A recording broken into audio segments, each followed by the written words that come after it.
Church, beloved in the Seventh-day Adventist Church, this is a very urgent message, on this week's lesson on the Sabbath School Quarterly called Stewardship, the month of February, the first month, beloved. This week's lesson deals with tithing. Scripture taken from Malachi, the book of Malachi, chapter 3 and verse 8. Malachi 3 and verse 8, it reads, it says, "Will a man rob God? Yet ye have robbed me. But ye say, wherein have we robbed thee? In tithes and offerings.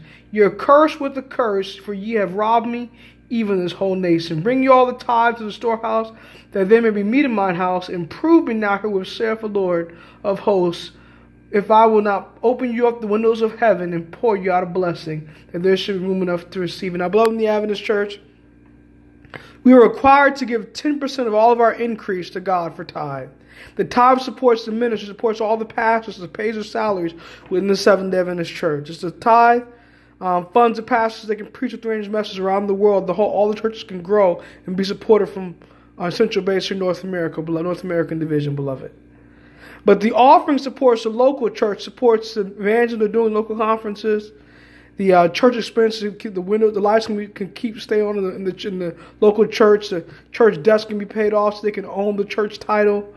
It supports many different issues in the church they're trying to work out with different bills trying to pay. That's the offering, beloved. But the offering symbolizes your love for God, and the tithe symbolizes your loyalty to God, beloved. Don't think that because you're returning tithe and offering that you're done, that you return tithe to God that you're done.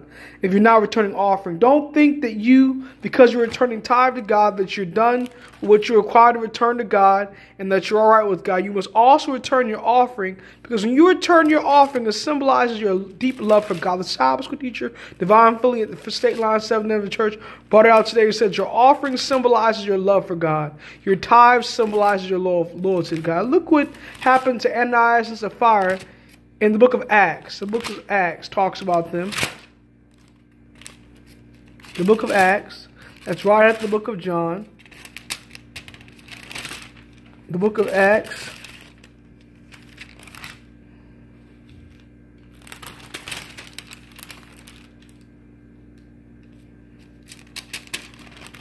It says, Ananias and Sapphira, "Ananias, why is Satan filled thine heart?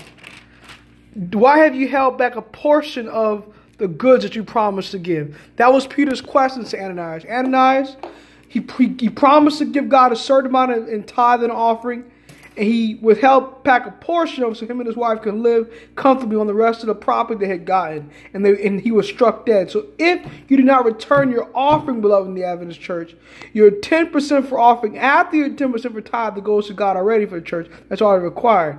If you not return that liberal offering, beloved, you can drop dead like Ananias and Sapphira and be lost, beloved. Return that faithful offering to God in church. That symbolizes your faithfulness and your love to God, beloved, so you can be able to finish the work in his last days and be a mighty witness to God in his last days. God will pay debts. Recently, I had to pay off a graduation fee to Oak University for $340 and $80 for a bill. And a lady came along and gave me $420 to pay off my bill. See how good God is. God's taking care of me because I was faithful to my tithe and offering. Continue to do that, and God bless you as well. May not the happy Sabbath.